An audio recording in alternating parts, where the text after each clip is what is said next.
ایک دن آپ صلی اللہ علیہ وسلم مدینہ میں احد کے پہاڑ پر کھڑے تھے اور ان کے ساتھ اسلام کے 3 بڑے خلیفہ ابو بکر، عمر اور عثمان رضی اللہ تعالیٰ عنہ بھی تھے۔ لیکن اچانک ایک زلزلہ آیا اور احد کا پہاڑ ہلنے لگا اور آپ صلی اللہ علیہ وسلم نے کہا، اے احد کے پہاڑ رک جا، تیرے اوپر ایک نبی، ایک صدیق اور 2 شہید کھڑے ہیں۔ اس حدیث کے بعد آپ صلی اللہ علیہ وسلم فوت ہو گئے، لیکن حضرت عمر اپنی پوری زندگی ان کی یہ بات بھول نہیں سکے۔ اسی لیے اپنی پوری خلافت میں حضرت عمر ایک بہت ہی عجیب دعا مانگا کرتے تھے کہ یا اللہ مجھے شہادت کی موت دے، لیکن شہادت بھی ایسی جو رسول اللہ صلی اللہ علیہ وسلم کے شہر مدینہ میں ملے۔ حضرت عمر کی یہ دعا سن کر لوگ ان سے پوچھتے تھے کہ ایسا کیسے ہو سکتا ہے؟ اب تو عرب میں ساری جنگیں ختم ہو چکی ہیں اور مدینہ دنیا کی سب سے سیف سٹی ہے، تو یہاں پر آپ کو کوئی کیسے شہید کرے گا؟ لیکن حضرت عمر کہتے تھے کہ اگر اللہ نے چاہا تو ایسا ہو کر رہے گا۔ لیکن حضرت عمر کی شہادت دنیا کا کوئی چھوٹا موٹا ایونٹ نہیں تھا، کیونکہ شہید ہونے سے پہلے حضرت عمر نے دنیا کی سب سے بڑی ایمپائر بنائی تھی۔ اتنی بڑی ایمپائر کہ آدم علیہ السلام سے لے کر حضرت عمر تک اس سے بڑی ایمپائر کوئی نہیں بنا سکا تھا۔ مطلب حضرت عمر رضی اللہ تعالیٰ عنہ کی empire Alexander the great, Julius Caesar اور ایون فرعونوں سے بھی بڑی ایمپائر تھی۔ لیکن آج افسوس کی بات یہ ہے کہ مسلمانوں کے علاوہ پوری دنیا حضرت عمر کو صرف عمر کہتی ہے۔ ایون گوگل میں بھی انہیں صرف عمر کہا جاتا ہے، لیکن الیگزینڈر کو آج پوری دنیا الیگزینڈر دی گریٹ کے نام سے یاد کرتی ہے۔ حالانکہ الیگزینڈر کی ایمپائر حضرت عمر کی خلافت کے سامنے کچھ بھی نہیں تھی۔ حضرت عمر کی خلافت کا یہ ریکارڈ اگلے کئی صدیوں تک کوئی نہیں توڑ سکا، لیکن آخر 600 سال بعد ایک بادشاہ نے ان کا ریکارڈ توڑ دیا، جسے ہم سب بہت اچھی طرح جانتے ہیں۔ ناؤ حضرت عمر کی خلافت کے سب سے بڑے کاموں میں سے ایک فرعونوں کے ملک ایجپٹ کو فتح کرنا تھا، جو اس وقت کی دنیا کا سب سے پاورفل اور رچ علاقہ تھا۔ لیکن اب جب مسلمانوں کی ساری اٹینشن ایجپٹ کی طرف تھی، وہاں پرشین بادشاہ کو تھوڑا ریلیکس ہونے کا ٹائم ملا، اور اس نے اس ٹائم کو یوز کر کے اپنے سارے جنرلز اور لوگوں کی طرف آخری لیٹرز بھیجے اور ان سب سے کہا کہ اگر اب بھی تم لوگ نہیں جاگے تو عمر ہماری اس 800 سال پرانی پرشین ایمپائر کو ہمیشہ کے لیے ختم کر دے گا۔ جس کے بعد پرشین ایمپائر کی عوام اپنی تلواریں اٹھا کر ہر طرف سے ایک بہت بڑی فوج بنانے لگی اور مسلمانوں سے آخری جنگ کے لیے تیار ہونے لگی۔ اب جب مدینہ میں خلیفہ عمر رضی اللہ تعالیٰ عنہ کو اس بات کا پتہ چلا تو انہوں نے فیصلہ کیا کہ وہ مسلمانوں کی پوری فوج کو ایک جگہ جمع کر کے پرشین ایمپائر سے آخری لڑائی کے لیے بھیجیں گے۔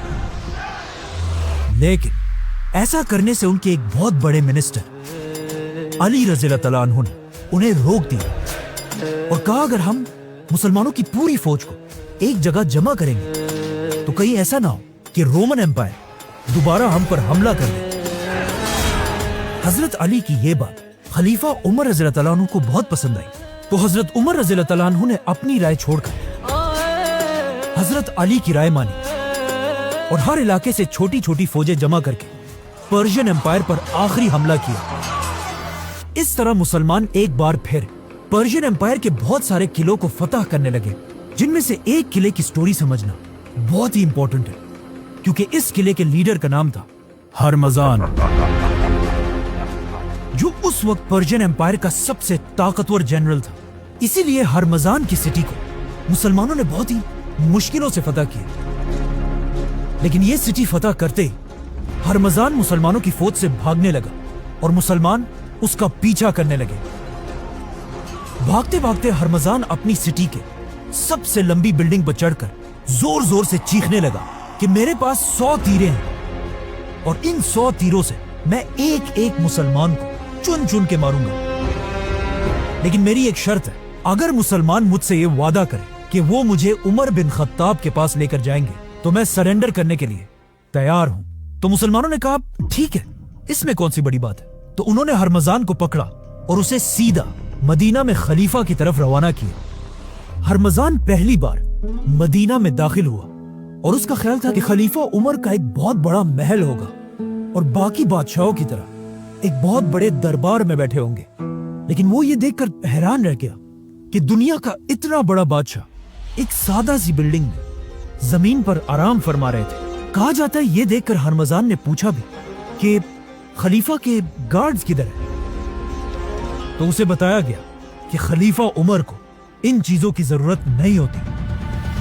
لوگوں نے حضرت عمر رضی اللہ تعالیٰ عنہ کو اٹھایا اور انہیں کہا کہ یہ پرشین امپائر کا بہت بڑا جنرل آپ سے ملنے آیا ہے، لیکن حضرت عمر نے کہا کہ میں تب تک اس سے بات نہیں کروں گا جب تک اس نے یہ بادشاہوں والے کپڑے پہنے۔ جاؤ اور اسے بدل کر آؤ۔ جب ہرمزان اپنے کپڑے بدل کر بالکل عام انسان کی طرح حضرت عمر کے سامنے پیش ہوا، تب حضرت عمر نے اسے اپنے پاس آنے کی اجازت دی، لیکن اس ہرمزان کی وجہ سے پہلے ہی اتنے مسلمان شہید ہو چکے تھے کہ حضرت عمر اسے سزائے موت دینے کا ارادہ کر چکے تھے۔ لیکن آتے ہی ہرمزان نے کہا کہ مجھے پانی پلایا جائے۔ جیسے ہی اسے پانی دیا گیا تو ہرمزان نے وہاں سب کے سامنے حضرت عمر سے کہا کہ مجھ سے وعدہ کریں جب تک میں اس پانی کو نہ پیوں تب تک مجھے کوئی قتل نہیں کرے گا۔ جیسے ہی حضرت عمر نے ہرمزان کی بات مان لی، ہرمزان نے وہ پانی زمین پر پھینک دیا اور کہا میں نے تو پانی پیا ہی نہیں، بلکہ یہ پانی تو اب میں کبھی پی ہی نہیں سکتا، اور اب آپ کے وعدے کے مطابق مجھے کوئی نہیں مار سکتا۔ جس کے بعد ہرمزان نے جلدی سے اسلام قبول کر لیا اور اس طرح مدینہ میں اپنی جان بچا لی۔ حضرت عمر نے بھی یہ دیکھ کر ہرمزان کو معاف کر لیا، لیکن انہیں پتا تھا کہ ہرمزان کوئی عام انسان نہیں ہے، بلکہ پوری پرشین امپائر کا آرمی چیف ہونے کی وجہ سے ہرمزان کو اس امپائر کے ایک ایک کونے کا پتا تھا۔ اسی لیے حضرت عمر نے ہرمزان کو مدینہ میں رہنے کی اجازت دی، بلکہ پرشین امپائر کے خلاف اسے اپنا ایڈوائزر بھی بنایا۔ لیکن حضرت عمر کو اس بات کا پتہ نہیں تھا کہ ایک دن یہی ہرمزان ان کی شہادت میں ایک بہت بڑا رول پلے کرے گا۔ آرمی چیف ہرمزان کی گرفتاری کا جب پرشین بادشاہ کو پتا چلا تو اسے بہت غصہ آیا، کیونکہ یہ پرشین امپائر کے لیے ایک بہت بڑی بے عزتی تھی۔ تو انہوں نے اور تیزی سے اپنی فوج کو جمع کرنا شروع کیا اور آخر پوری پرشین امپائر سے ایک بہت بڑی فوج جمع کر کے ایران کی سٹی نہاوند میں مسلمانوں سے آخری جنگ لڑنے کے لیے تیار ہو گئے۔ اب یہاں پہ تھوڑی کنفیوژن ہے کہ پرشین فوج کے جمع ہونے کی خبر حضرت عمر تک کس نے پہنچائی؟ پرانے گورنر سعد بن ابی وقاص نے یا نئے گورنر عمار بن یاسر رضی اللہ تعالیٰ عنہ نے، جو ایک بہت بڑے صحابی تھے اور ان کے ماں باپ نے سب سے پہلے اسلام کے لیے اپنی جان دی تھی۔ حضرت عمر کو جب اس کا پتا چلا تو انہوں نے اپنے سارے منسٹرز کی ایک میٹنگ بلائی اور ان سے پوچھا کہ ہمیں کیا کرنا چاہیے، جس پر حضرت عثمان نے انہیں مشورہ دیا کہ آپ کو خود ایک بہت بڑی فوج لے کر پرشین بادشاہ سے لڑنے کے لیے جانا چاہیے۔ لیکن حضرت علی نے کہا کہ نہیں، خلیفہ کو مدینہ میں رہ کر کسی اور کو بھیجنا چاہیے۔ تو حضرت عمر نے ایک بار پھر حضرت علی رضی اللہ تعالیٰ عنہ کی رائے کو پسند کیا اور 30,000 کی بڑی فوج جمع کر کے اسے پرشین امپائر سے آخری جنگ کے لیے روانہ کیا، جس کے بعد نہاوند میں اسلام اور پرشینز کی آخری بہت بڑی جنگ ہوئی اور آخر بہت مشکلوں سے مسلمان یہ جنگ جیت گئے۔ لیکن یہ جنگ اتنی خطرناک تھی کہ یرموک اور قادسیہ کے بعد سب سے زیادہ لوگ اس جنگ میں مارے گئے تھے اور مسلمانوں کے جنرل نعمان بن مقرن بھی اسی جنگ میں شہید ہوئے تھے۔ مسلمان یہ جنگ جیت تو گئے، لیکن اس جنگ کے بعد مسلمانوں کی تاریخ ہمیشہ کے لیے بدل گئی، کیونکہ مسلمانوں نے اس جنگ میں ایک ایسا آدمی گرفتار کیا جس کا نام تھا فیروز، اور جس نے آگے جا کر جنگ کے بعد عربوں نے اس کا نام ابو لولوا رکھا اور یہ مغیرہ بن شعبہ کا غلام بنا۔ لیکن فیروز باقی سارے غلاموں سے بہت ہی ڈیفرنٹ تھا، کیونکہ یہ اس زمانے کا ایک قابل لوہار تھا، جسے دیکھ کر ابو لولوا کا ماسٹر مغیرہ بن شعبہ اسے مسلمانوں کے کیپٹل مدینہ لے کر آیا